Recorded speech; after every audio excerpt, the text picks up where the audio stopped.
Salut tout le monde. Moi, c'est Théo Bernard. Et sur cette chaîne, on explore ensemble l'univers de l'automobile. Du fonctionnement des systèmes aux bons réflexes pour entretenir votre voiture au quotidien. Chaque vidéo est pensée pour vous rendre la route plus simple, plus sûre et surtout moins coûteuse. Si ce genre de contenu vous parle, pensez à cliquer sur j'aime, à vous abonner et regarder la vidéo jusqu'au bout. Les infos les plus utiles sont souvent à la fin. Les conducteurs savent qu'il existe des routes où le trafic est normalement fluide à certaines heures de la journée, mais qui deviennent un véritable enfer à d'autres moments de la journée. Parfois, nous prenons des itinéraires alternatifs à temps, mais d'autres fois, l'innocence nous joue des tours et nous restons là, au volant, pendant des heures, à ruminer « Pourquoi n'ai-je pas pris telle ou telle route ?» Dans cet article, nous vous indiquons quelles sont les routes espagnoles où il y a le plus d'embouteillages et nous vous donnons quelques conseils pour les éviter. Les embouteillages se ressemblent-ils tous? Index de l'article. Les embouteillages peuvent avoir différentes causes. Parfois, un embouteillage est dû à un accident, une collision ou un véhicule en panne. Les automobilistes ralentissent alors pour voir ce qui se passe, ce qui aggrave la situation. Les travaux routiers, qui coupent temporairement la circulation, sont une autre cause de congestion. Ceux-ci peuvent durer quelques heures ou plus longtemps, réduisant le trafic sur une ou plusieurs voies. Dans ce numéro, nous aborderons deux types d'embouteillages en particulier, les embouteillages fantômes. Ils n'ont pas d'explication apparente. La circulation est fluide, mais à un moment donne sur la route, et sans cause apparente. Le trafic s'arrête puis reprend.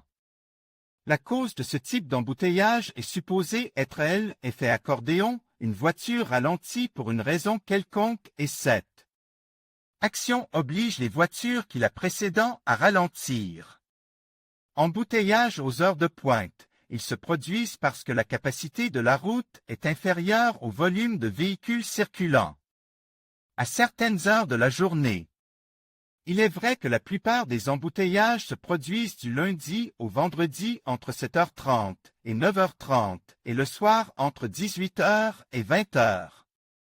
Le week-end, les embouteillages sont plus nombreux le samedi matin, entre 10h et 12h, et le dimanche après-midi, entre 18h et 21h.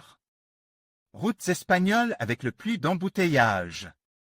Des études réalisées par des entreprises spécialisées révèlent que les plus gros embouteillages d'Espagne se concentrent dans deux villes, Barcelone et Madrid.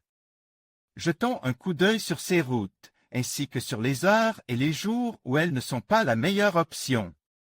À Barcelone, B10, le tronçon le plus embouteillé est celui qui commence à B20, Montgat, Ronda de Dalt, Lleida, Girona et Terrassa, en direction de Bézo. Il se prolonge jusqu'à Zona Franca, Port Fira. Ce tronçon de 18,9 km est généralement complique l'après-midi après 15 heures, et surtout le vendredi. B23. Les embouteillages commencent généralement à la diagonale, s'étendent à travers Molins de Reil Sud et atteignent Saint Féliu-sur-Elle à 2 BV 2002. À Madrid à 2, il y a généralement des embouteillages entre la M50 et la M30. Et, deuxièmement, de la M3 Seine à la M Seine 8. Il s'agit d'un long tronçon, 15,5 km, où l'on peut passer beaucoup de temps si l'on y circule en semaine, vers 9 heures, surtout si l'on est lundi. Les Madrilènes perdent en moyenne 42 heures par an dans les embouteillages. La 2 connaît également des embouteillages entre la M3 Seine et la M Seine 8. Il n'est pas conseil de parcourir ce tronçon de près de 6 km le matin vers 8 heures, surtout le mardi. M40. Le tronçon le plus complexe va de la M503 à la M607. Les heures les plus difficiles sont le matin et, comme dans les cas précédents, les jours les plus difficiles sont les lundis. Trucs et astuces pour éviter les embouteillages. Il existe aujourd'hui des outils technologiques qui permettent d'éviter les embouteillages, ou du moins de les éviter si l'on sait à l'avance où ils se trouvent. Bien sûr, s'il s'agit d'un accident récent ou d'un embouteillage fantôme, les choses peuvent devenir un peu plus compliquées, mais il est toujours bon d'avoir les informations présentées ici à portée de main. Des applications utiles pour éviter les embouteillages, pour éviter de perdre du temps dans les embouteillages. N'hésitez pas à consulter les applications ci-dessous, que vous pouvez télécharger sur votre téléphone avant de prendre la voiture. Non seulement elles vous seront utiles avant de prendre la route, mais elles vous fourniront également des informations en cours de route et vous aideront à estimer votre temps d'attente si vous vous retrouvez coincé dans un embouteillage.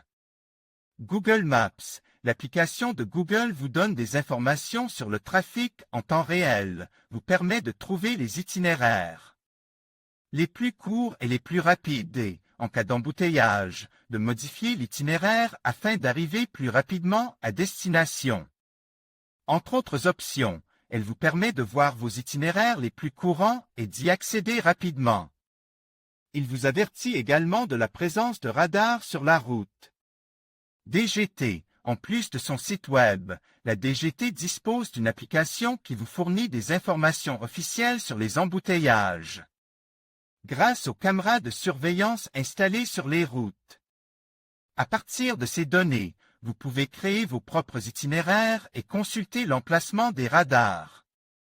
Waze fonctionne comme un réseau social, puisque ce sont les utilisateurs eux-mêmes qui alimentent le réseau en informations sur ce qui se passe sur les routes en temps réel, avec l'appui du GPS du téléphone portable, qui capte et transmet la position de l'utilisateur. Il propose également des itinéraires alternatifs. Bing Maps, les options offertes par cette application sont similaires à celles de Google Maps. Pour chaque itinéraire, elle propose 3 itinéraires alternatifs, y compris le temps nécessaire pour les parcourir en fonction du trafic sur chacun d'entre eux. Vous pouvez également télécharger les cartes sur votre téléphone portable et les consulter hors ligne. Autre moyen de s'informer sur le trafic, il est conseillé d'écouter la radio avant de se déplacer. En général, les principales stations de radio fournissent régulièrement des informations sur les conditions de circulation. Les journaux télévisés nationaux et régionaux, en liaison avec la DGT, fournissent généralement de bonnes informations, en particulier le week-end et pendant les vacances. Il est également possible de consulter le site Internet de la DGT. Les mairies des grandes villes ont également des sites web qui vous permettent de consulter les informations sur le trafic. Sur ces sites, vous pouvez voir les embouteillages et savoir où il y a des travaux ou des incidents. Ces médias fournissent également des informations sur l'emplacement des stations-service et des stations d'essence, ainsi que sur l'emplacement des feux de signalisation dotés de caméras.